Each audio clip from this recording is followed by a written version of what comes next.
Good afternoon, Coolest Coast. It's time for Coffee on the Coast. Good afternoon, everyone. Welcome to this episode of Coffee on the Coast. I'm your host today, Tina Prigge. My guest, Lisa Pike from Manitowoc Public Library. Hi, Lisa. Hi, Tina. You've got some exciting things happening at the library, especially regarding the collections. And I know you've got an upcoming book discussion. Can you tell us all about our guiding light and the upcoming book discussion on Thursday, May 21st? Yes.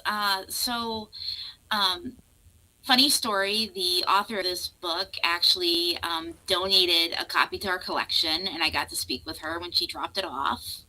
And when I and the other librarians were talking about it, we thought this would be a great book for discussion. It's local history, local family, um, and it's nice and short, which helps this time of year too, where everybody's so busy. But it's a great story. It's about a family out of Tours, Wisconsin, and Oh, the author is the granddaughter of one of the lightkeepers that used to run the Raleigh Point Lighthouse back in the 1940s. And it talks about her mother's experience being a lighthouse keeper's daughter and different things that she experienced growing up. They were stationed at a variety of lights across the Great Lakes. And then it talks some about her mother and her father's life together and raising a family of 8 children. But there's a lot of really interesting things that are talked about in the book, and I'm sure a lot of people that grew up locally will appreciate it. right. I mean, that is a fascinating part of local history. Honestly, I don't think I give enough consideration to the fact that lighthouse keepers once lived at the lighthouses, right? Yeah, there aren't many that are manned anymore. Most of them are automated at this time. So I it's know I've read definitely some kind of books the about career of the past. some lighthouse keeper stories. It's even more remote, right? Like, I feel like at least Raleigh Yes. Point is connected to the land. You don't have to row a boat to get there. I had no idea, just reading the blurb, that this was set locally. But now that I look at it, of course, that is the Raleigh Point Lighthouse right on the cover. Yep, there's some great photos in the book of her family and of the lighthouse and some of the other lighthouses that her grandfather was stationed at during his service. And it's just a really interesting little capsule of history and a local family. Um, I really enjoyed reading it, and I hope we have a good discussion about it and get some people that, who knows, may have been around as children at that time themselves. So, Yeah. How cool. So, this is a work of nonfiction, a memoir yes. about the family's history being the lighthouse keepers out at Raleigh Point. What do people need to know about participating in the book discussion on Thursday, May 21st at the library? So we do have multiple copies of the book that are available for checkout in our usual spot across from the main service desk downstairs. And the discussion will start at 6, and feel free to come, and it's open. We talk about anything and everything. And we have questions. We have a brochure if people want to follow the questions. We don't necessarily always do, but it gives you an idea of what the discussion will outline. Will the author be on site for that book discussion by any chance? Unfortunately, not this time. She's a very busy woman, but it might be possible that possibly in the future we might have her do a talk or something. Do you know if this is the only book that she's written? Um, as far as I know about this particular topic, I believe it's the only one she's written. I want to say she may have another book that she wrote to do um, with more like business ventures, because that was kind of her career. She had actually run a wine store up in Green Bay for a number of years, or Schwabnon. It was somewhere up there. That's also discussed in the book too, a little bit about her adult life.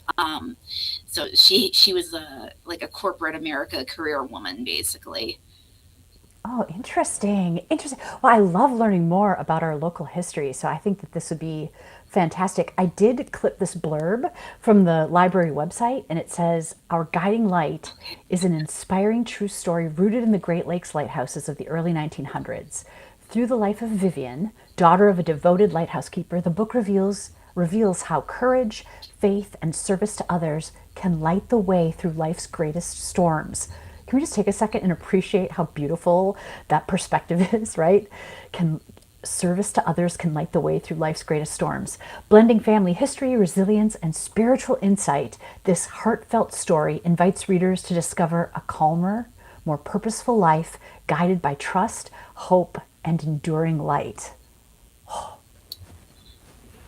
And that's the other part of the book, basically, is it goes into a bit of her mother Vivian's philosophy of life and how she dealt with things either growing up as a child, as a teenager, as a mother in a household with 8 children.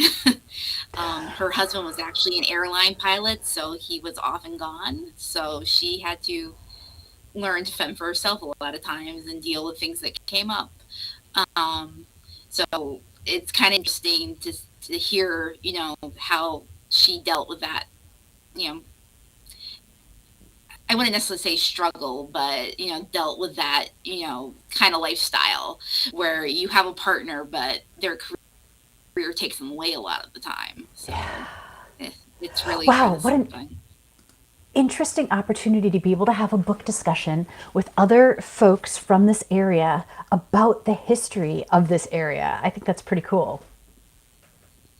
Is registration required? No, it's open forum. So if you want to come and discuss the book, um, hopefully we have some copies available downstairs. It's a fairly new book, and where it is local history, it's hard to come by multiple copies. So hopefully there'll be some that somebody returned. But nope, you can come. It's free, and even if you're just a history buff, you like maritime history, local history, feel free to come and listen to the conversation. We're perfectly good with that. Oh, so it's okay to participate even if you haven't read the book. Exactly. And we have people sometimes that they don't get to finish it because, life interrupts as life does. And, and they still come and, you can get something out of the conversation even if you haven't. So, Awesome.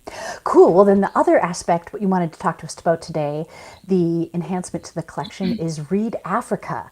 Can you tell us about this collection?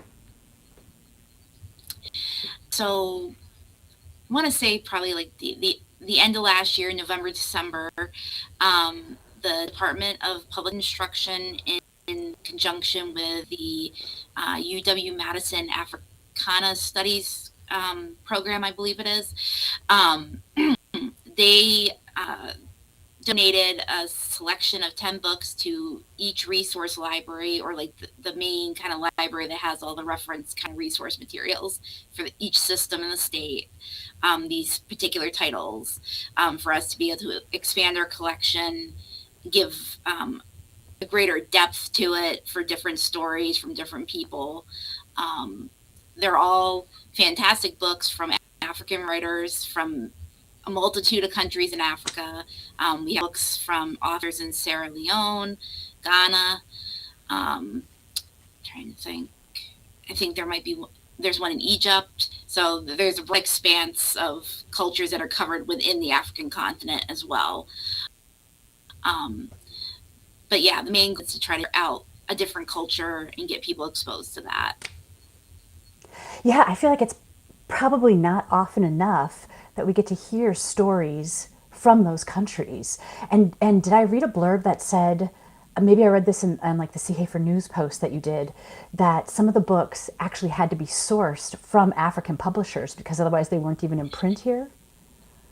Yes, there are some. I think most of them are the adult titles. I want to say. I wouldn't swear to that, but um, they actually had to come from an African publisher because they were not yet available in the states. So they had to go direct. Um, and I kind of figured that even before I found that out, because when I was in the process of trying to catalog them for the online catalog, I ended up having to make my own records. I couldn't share a record somebody else had already made. So, um, so So usually this is that like means new that territory. you can't get it. Yeah. So, a lot of really interesting ones. They gave a really broad expanse of titles. There's actually a short story, and of course it's going to be backwards, but how to make a space masquerade and other speculative stories. And it's a sci-fi and speculative fiction book. Um, it has multiple authors from various African countries, and it goes into mythology in some of the stories, um, and Afrofuturism and all that kind of um, genre. Good stuff that you don't often see as much. Um, so it's a really different set of stories, very relatable, some of them. Um, I would say if you like Octavia Spencer's writing or Tenerife Dew, you would probably like the stories in this book. Nice. And there's real Um, value to hearing stories in different voices from different cultures, from different areas of the world. And if I'm understanding what you're saying too, is these books aren't readily available. So the fact that we have them in the Manitowoc Public Library available to patrons is pretty unique. Like, patrons Definitely. of the library can be some of the first people to be reading these books here. That's for sure. Yeah. And then we have one of the other ones was A Mouthful of Salt that actually won the Island Prize, which is a prize I believe want to say it's an international prize. Um, but this book takes place in North Sudan, and it talks about the tensions there and the civil war starting to happen, and then different characters, living their life, their different cultural experience during this time. You have a farming village where a girl is, and then she decides she wants to go into the city, and then finds out she needs to go back home because the war is going to start. And then just like the placement of women and children in society too, and how people were fighting for equal rights for them, and so it's a really interesting book. It's interesting because it's different perspectives, but also, like you mentioned, there's like commonalities, right? There are things that resonate. Exactly. That's a cool experience. And so it looks like some of the books are also youth oriented as all the way through adult oriented. Um, I believe it was five adult books and five youth books, if I remember correctly. And Okay. the one on the far left of the screen, The Taste of Home, that's actually about a young girl um, in Sierra Leone. And it kind of goes into the whole thing of like how food connects you to home. Like sometimes you can only get a certain food in a certain place. And what the story is she's going to go on vacation and visit her family, which isn't the typical, and they live somewhere else in Sierra Leone and not nearby. So she's upset because she's going to miss out on her usual treats that she has when she's on vacation and miss out with her friends and this and that. And then she goes there and visits family and finds a new treat that is absolutely, wonderful, and she thinks it's the greatest thing. It's just really neat. It's a treat called shakri, and it's a sweet dessert made with couscous, yogurt, and milk. And the thing that's neat about the book is they actually have a recipe for it in the back if you want to try it. Oh, cool. Does it seem So like I the thought that was ingredients kind could of be neat. locally sourced? I believe, yeah, I think most of it, yes. I think there were Cool. some substitutes with certain things, but you get the general idea. I thought that was pretty. That is pretty special. So if someone is interested in these books, is there like a certain section that will have them? Or like will the children's books be in the youth section? Will they how would people find these books at the library? So right now, the children's books will be upstairs in the new area of the children's department where we put all our new materials, and they should be categorized by if they're fiction or nonfiction in that area, and then that goes for the adult materials too. Those will be downstairs on the new shelves. and like the sci-fi short story collection will be in the sci-fi genre section of the new shelving. The fantasy book will Okay. be in the fantasy, that kind of thing. So, And I'm sure if somebody sees this broadcast and they ask the librarians, they would be able to help guide them, right? oh yeah, that's no problem. But you can also find them on our catalog. You can type in "Read Africa" and it should pull all 10 of the records up too. Perfect. Okay, that's the secret code. Read Africa. Tell me about the incredible dreams of Garba Dacusis. I love this cover. So this is the fantasy book, and this is about a woman kind of living in her dream world. So I believe um, things start coming out into the real world. It's something along those lines. But it sounds, very similar to a lot of our kind of fantasy over here. But Yeah. I believe that one goes a little bit into the mythology too.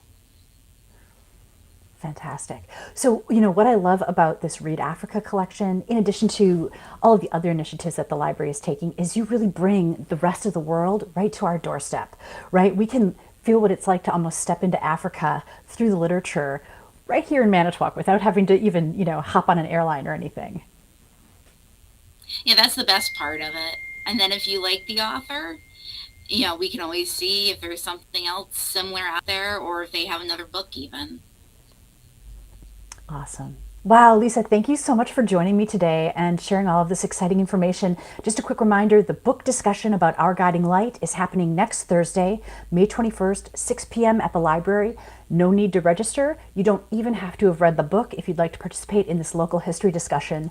And then the Read Africa collection, of which this is just a sample. There are 10 total books. These are currently in the collection and available to you at the Manitowoc Public Library. My guest today, Lisa Pike of Manitowoc Public Library. I'm your host, Tina Prigge. Thank you so much for joining us for this episode of Coffee on the Coast.